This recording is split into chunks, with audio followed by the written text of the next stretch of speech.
You got to surround yourself with people who have talents and skills, not just people who love you. I'm glad you love me, but loving me won't bring these fish in. I want to know, can you carry some weight? I'm talking about somebody who can carry the weight when the net is about to break. You are carrying so much weight and so much responsibility that you are at the breaking point. And you can't even tell anybody that you're at the breaking point because you have a Superman complex and you're trying to be there for everybody. But the reality is the weight of what you're doing is breaking your nets.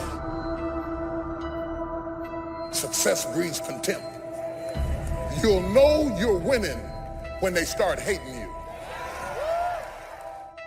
See, many people, they think that when they face resistance, that somehow now that God has left them. Because if you're not facing resistance, maybe it's an indication that you're going in the same direction as your enemy. If nobody's hating you over it, it's not big enough. You'll know it's big enough when they start hating you for it. And nothing you do satisfies them. And nothing you do calms them down. That's a sign that you're getting ready to get in a net-breaking blessing. Think of it like this. For every peace stealer you allow in your life, you are 20% more likely to live stressed, to have a crisis. I'm asking you to find happy friends. I'm not saying you have to cut people off, never speak to them again. I am saying you should put up some boundaries. You don't have to make a big announcement. Just little by little, spend less and less time with that person. If you don't get the wrong people out of your life, you'll never meet the right ones. You got to look for the good. You don't have to look for bad in life, but you have to look for the good. Well, my friend really disappointed me, but at least I learned to put my hope in God more than in people. Get yourself situated. Pick the right location to live in. Get your marriage ready, because God's going to bless you until the devil hates you. The people who are closest to you need to be stable, happy, responsible people that move you towards your destiny. Like iron sharpens iron, you make each other better. Who do you have in your life? What are you giving your time and energy to? Trying to keep someone happy? Feeling guilty because you can't meet their demands? That's going to wear you out. It's time to make a change. You can't please everyone.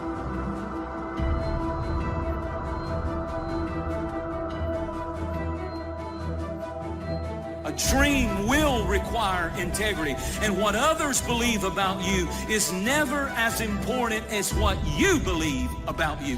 You know, I got a lot of people who believe a lot of things, but what you believe about you is more important than what people believe about you. You need to grow, and the only way you're going to grow is when you listen and when you learn. Whenever I find myself in a place where I'm starting to feel overwhelmed, when I feel maxed out of my capacity, I always take that as a sign. I need to get some new advice, some new guidance. Where I'm going is not where I've been. I'm gaining ground. Come on, somebody. I'm gaining ground. What would your life be like if you decided to become courageous? You know, it takes courage to live. Most people go through life not allowing themselves to step out because they don't want to let go. They don't want to be moved. The courage to face life's whirling wind of contradictions. The courage to love yourself. Gone through the same process and evolved. You can't sit with somebody who's invested 30 years in and be respected as an equal when you got 3. There are some things only experience can teach you. And until you pay your dues, don't run with horses when you're tired from walking with men. The brighter the light, the more the heat. The higher God takes you, the more people are going to see you. And sometimes, instead of celebrating you, people will get jealous, try to pull you down. Don't take the bait. It's a distraction. Keep your face set. Stay focused on your purpose. Do you define yourself by your emotions? Do you define yourself by your status? Do you define yourself by your lowest point? Do you define yourself by your highest achievement? All of that is dangerous. Because the moment you start believing that you are what you do or you are what you went through, there's a bleeding on the inside that happens when your sense of self-worth flows from what you do and what you go through. You can't become so dependent on people that you're getting your worth and value out of how they treat you. It's easy to become addicted to compliments, addicted to encouragement, addicted to them cheering you on. Now you rely on them to keep you feeling good about yourself, to make you feel approved. Like a drug, if they don't keep you fixed, meet all your expectations, you get discouraged. The problem is you're trying to get from people what only God can give. Your worth, your value doesn't come from another person, it comes from your Creator. If you rely on people, you'll be disappointed. People will let you down. Sometimes people will even turn on you.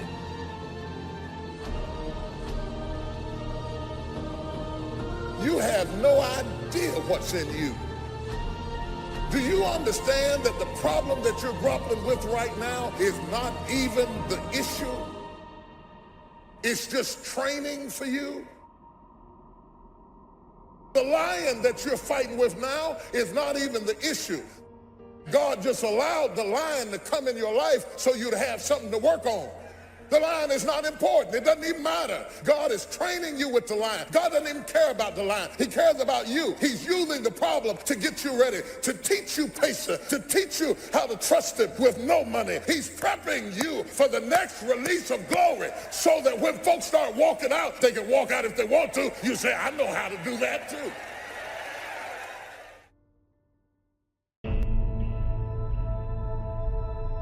There's so much we're learning right now. We may not know we've learned it until way on the other side of it. You don't really realize life lessons until later. You know that, right? It's later that you say, oh, it was good for me that I was afflicted. Oh, it's good for me that they told me no. And it's later that we see the lessons. A lot of times it's later that we see the lessons. Why don't you let the people in your life off the hook? Maybe they did the best they could. They may have made decisions that you don't understand. Feels like it puts you at a disadvantage, but you didn't have to walk in their shoes. Bottom line, nobody owes you anything. God is keeping all the records. He has seen everything that's happened in your life. The injustice, the person that did you wrong, those people cannot pay you back. They cannot make you whole. Only God can. The lesson of letting go is not only that external events cause us to let go. The way God changes us is transformation from the inside out. Isn't that really relevant while you're stuck inside? That's the way God changes things?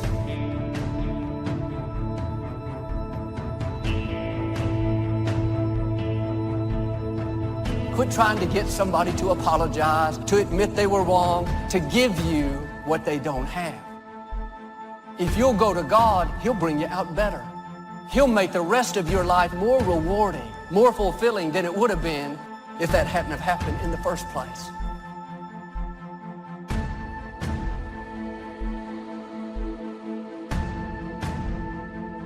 You gotta grow, you gotta expand, you gotta know that you're here for a purpose. There are no mistakes. There is a meaning. Even if you haven't found it yet, you must discover it. And you know what? For most people, they don't discover the meaning of their life until their life is over, or until somebody very close to them that they love is about to leave them. You don't have to wait for the pain to discover the meaning.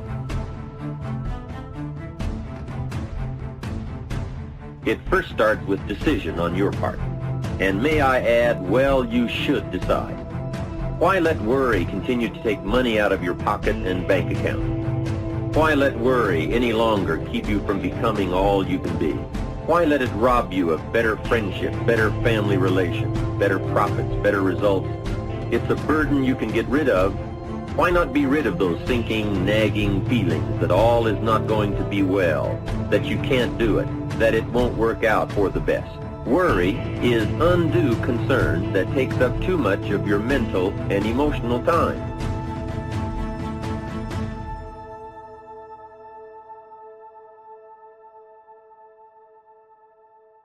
So how will I know when I found the purpose of my life? You decide what it is. You discover it and you decide this is it. Maybe later on I'll refine it. I probably will. But for right now, this is why I'm playing the game of life. This is what it's about. Every day, if I'm just being this way, if I'm just doing these kinds of simple things, then I know I'm on track. I know there's a reason for my existence. And so although you may believe it to be true about you, these doubts and negative thoughts you have, these were not your original thoughts.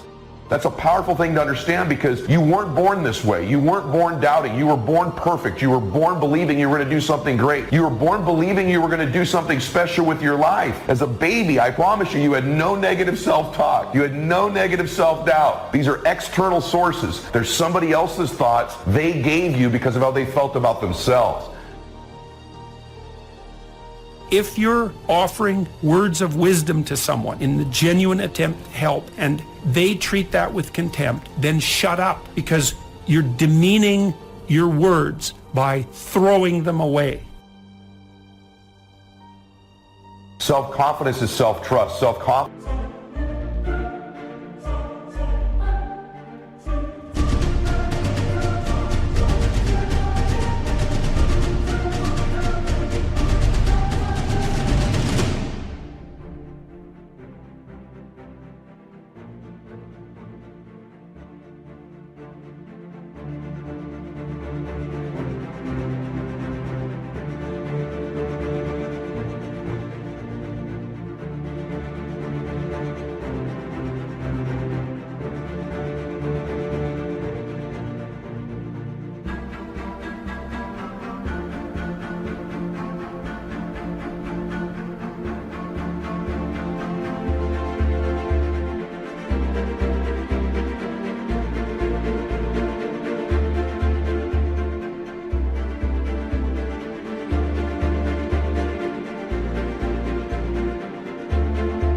Confidence is building a reputation with yourself, that you keep your word to you, that you keep the promises you make to you. Somebody with self-confidence has a reputation with themselves that I do the things I say I'm going to do.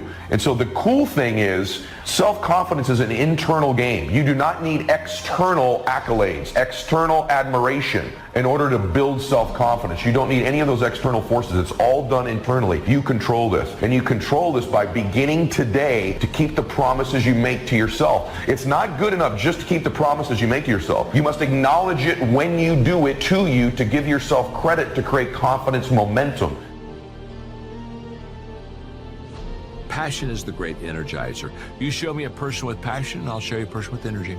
You show me a person that lacks passion, I'll show you a person that lacks energy. It's a fact. Passion energizes people. So the question is very simple. What are you passionate about? When you wake up in the morning, do you wake up excited, or do you just wake up?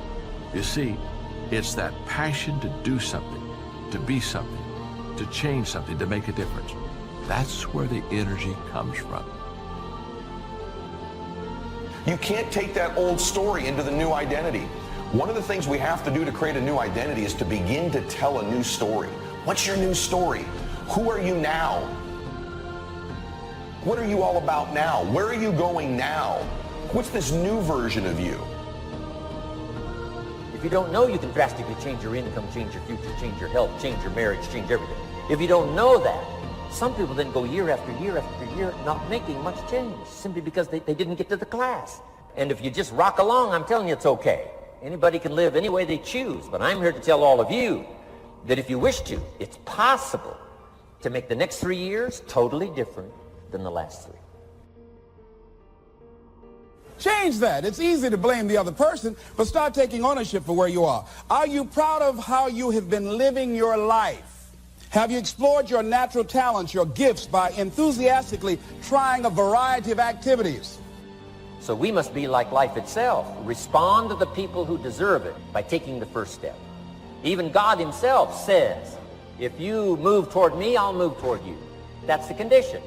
Now, learn to work with the people who deserve it, not the people who need it. Now, here's what's the next step. Teach people how to deserve your time.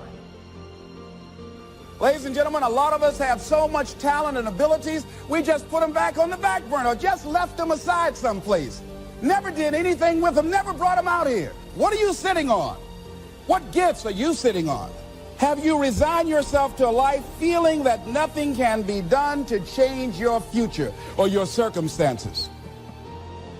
Some people will not accept the new thing God puts in your heart.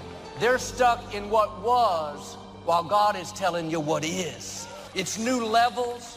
It's greater influence. It's uncommon favor. Don't let the fear of what people are going to think keep you in your box. Your brain literally goes to work on finding the evidence to prove you right. And so that identity, you're constantly reinforcing it. If you believe a certain worth about yourself, that impacts the type of action you're willing to take. So if there's a goal you've got set, it doesn't matter what it is, pick a goal. To the extent that you believe it's consistent with your identity is to the extent that you will make an effort towards it.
You don't know how strong you are until you have to be strong. Boy, anybody can have faith when you got a job, your marriage is working, you got money in the bank. Oh, you can have faith then. But faith not tested can't be trusted. Listen to me, listen to me. Desire discovers talent, right? If your why is deep enough, right? So you have a dream, you have something you want to do, and you know it's going to change your life. So what's the why? What's the reason you're doing it? Well, I'm doing this because of my kids. I want to be able to express myself in this universe, right? That's your why. See, the why will take care of the how. So if you don't have the how, don't worry about it. Leap anyway. If you don't produce, you won't be happy. Here's number 2, good friends. The greatest support system in the world is good friends. You got to work on that. Spirituality. If you are a believer, here's what you must do. Study, practice, and teach. Whatever's valuable to you, study, practice, and teach. The other thing is acknowledge your fears and then go into action. Anybody who's ever done anything, who's ever taken a chance, doesn't mean that they are not afraid. Courageous does not mean being the absence of fear. I think that being courageous is willing to do it because that's what you feel and you're going to do it anyhow. What is it about you that's different than your friends? I know I can do more than what I'm doing. I can have more. See, that's the difference between people who make it and people who don't make it. You have a power in you to overcome anything that you are confronted with. You trying to convince me or anybody else that you want to get it when you partying all week. What you got the latest iPhone for? Can you technically afford that? See, everything about what you're doing and the moves that you're making is getting in the way of the big picture. You still partying, you still popping bottles with models, you doing the most. You trying to convince everybody around you that you on, but you're not on. It was good enough for my father, and it's good enough for me. This is the man we ought to ask to use the telephone his father used, and drive his dad's old car, and wear his old clothes, and eat his food, and live in his house. No, what was good enough for my father is not good enough for me. Everything is changing, and the wise man or woman is the one who takes a yes attitude toward life, who looks for and expects change and improvement in every department of life. And I say to you, you have something special. You have greatness in you. And the road to the life that you want is straight and narrow. Everybody won't see it for you. You got to see it for yourself. And understand and know this, it's straight and narrow. Why? It's lonely at the top. A lot of us, we don't know where to start. That's number 1. And number 2, we're afraid of taking the leap. Well, what if I leap, fall down and break something? What if I get hurt? You know, I'm saying you're probably gonna get hurt. It's possible. You're probably gonna get betrayed. It's possible. But you gotta take a leap anyway. You gotta jump anyway. I'm gonna give you a recommendation. Turn your damn TV off most of the time. Turn your phone off a lot too. So here's the deal. The TV's competing constantly to distract you with stuff that really doesn't matter. Does it really matter what's going on with the Kardashians right now? Don't be so obsessed with them. Be obsessed with your own reality TV program called Your Own Life.